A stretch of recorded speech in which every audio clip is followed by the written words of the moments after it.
Hello, my name is Frank Clegg, and I've spent over 40 years in the technology sector. My most recent position as a president of Microsoft Canada. In my career, I've seen the tremendous benefit that technology can provide. I've also seen the potential harm if technology is not implemented correctly. And I believe our current implementation of wireless technology is not safe. That's why I co-founded Canadians for Safe Technology and why I joined the business advisory group of the Environmental Health Trust. I am especially concerned about our current implementation of 5G wireless technology. And the more research I do and the more experts I talk to, the more concerned I become. Now, there's no doubt that there are benefits such as autonomous vehicle and faster download speeds. At the same time, I think there is potential harm. I think it's important that we understand that 5G is not just an incremental number on our cell phones. In fact, over 230 scientists and researchers from 41 countries around the world have formally written to the United Nations, their member nations, and the World Health Organization expressing their concern over the planned rollout of 5G technology, especially for vulnerable populations such as children, pregnant women, and the environmentally sensitive. They have been joined by state legislatures and federal regulators who have asked the FCC to provide evidence that there is no harm from the rollout of 5G technology. There is no doubt that the engineers and businesses and companies that roll out technology are well-meaning.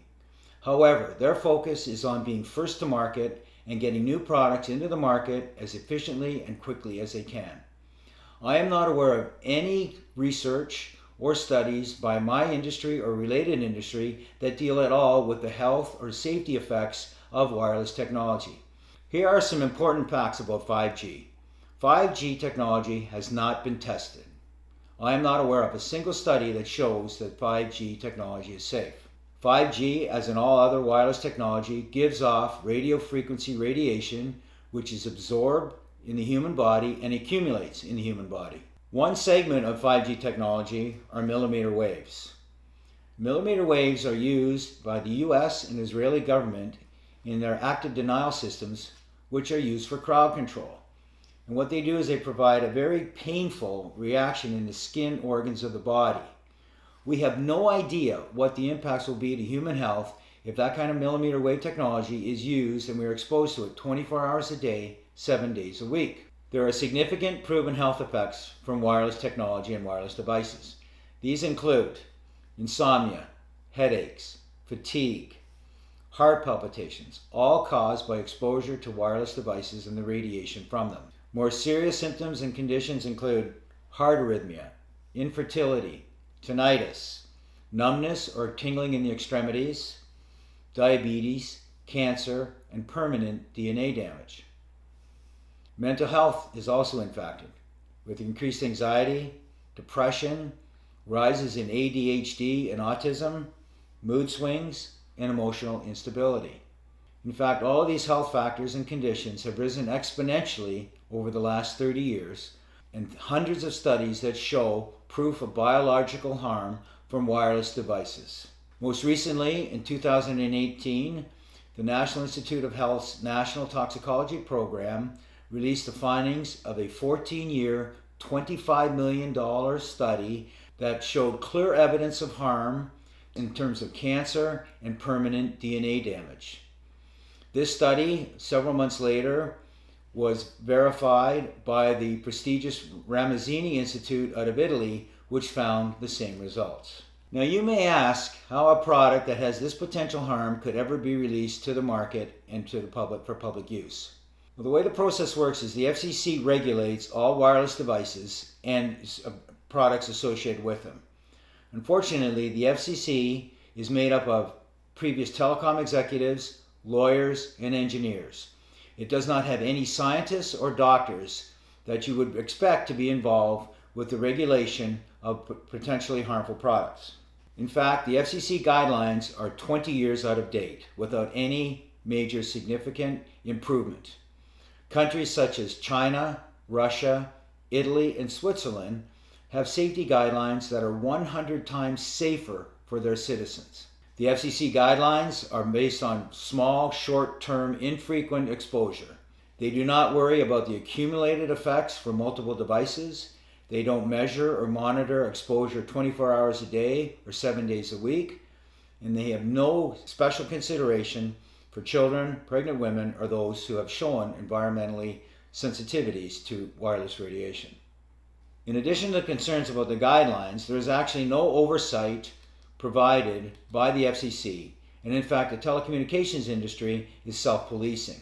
So what we are left with is almost a Wild West scenario where the regulations and the guidelines are significantly lacking and the industry is left to its own accord to roll this technology out to the marketplace. In addition to the concerns about the FCC guidelines themselves, the Federal Telecommunications Act of 1996 prohibits any telecommunication company to be sued on the basis of the safety or health of their products. So in other words, there is no liability to the telecommunications industry of any of the impacts of their products.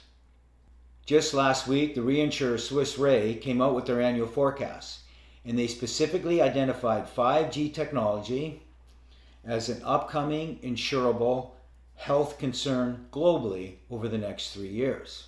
There is also mounting evidence that the telecommunications industry knew about the potential impacts of RF radiation years ago. And in fact, we're starting to see some of the behavior from my industry similar to what the tobacco industry did over the last few decades. The telecommunications industry has over 500 lobbyists working in Congress and other areas of legislature protecting the industry. Together, all of these issues that I've referenced, plus the general lack of awareness in the general public, have led us to the situation where we are today. So where are we today? Today we currently have a significant amount of exposure in our homes, in our businesses, in our schools, and in most public areas we go to. Cisco has announced and predicted by 2030 there will be over 500 billion wirelessly connected devices in the world. That works out to be almost 60 devices for every person on the planet. Many states and cities around the world are debating and passing legislation about the rollout of 5G technology. And in fact, what we're seeing in the US is at the federal and the state level, they're fast-tracking some of this legislation to support the rollout of 5G infrastructure. Unfortunately, this legislation seems to be taking away all individual rights and the rights of local towns and counties and cities and passing more power to the telecommunication companies. We believe this is a historic and precedent-setting power shift from the individual and state and local level over to an industry. In fact, many communities in the US and around the world are passing moratoriums preventing the rollout of 5G technology until it is proven safe. 5G will impact you personally. There are designs that show the requirement for small cell 5G antennas as close as every third house in the neighborhood and could be as close as every 500 feet in public areas. The impact of that radiation at that level of frequency and intensity and power 24 hours a day and 7 days a week is unprecedented and is not understood. I've spent the last 5 years of my life, I've had the opportunity to meet with experts on a worldwide basis who have spent their careers studying the impact of wireless radiation and devices. I've also had the opportunity to meet with some of the great minds in the technology sector who have helped create these tremendous products that we use in our lives and provide tremendous benefit to us. I am convinced that there are safer alternatives available so we can have the best of both worlds. Technology that can provide the tremendous benefits, but technology that is safe. There is no incentive or motivation to provide the research and the funding to look for safer alternatives. So that's why it's up to us to help encourage that investment. That can be by asking our legislators to pass legislation, encouraging industry to do it, or it can be by us directly trying to advocate for change in the industry to allow them to become more responsible to provide safer technology that still provides tremendous benefit. We can't do this all on our own. We need your help. Here's what you can do. The most important thing is to get educated. We have provided a little bit of an overview and some of the scientific evidence that shows there's a potential harm. But now you have to take the initiative. There are some tremendous websites, Canadians for Safe Technology, the Environmental Health Trust, saferemr.com, and the Physicians for Safe Technology. There are also other resources that are listed at the end of this video. We encourage you to spread the word, share this information, share the video with your coworkers, with your family, with your friends, with legislators at the state and federal level. Even your local school boards can have an impact if they choose to engage. Ultimately, your knowledge is in your power, and your power is in your hands. I fundamentally believe we can have the best of both worlds.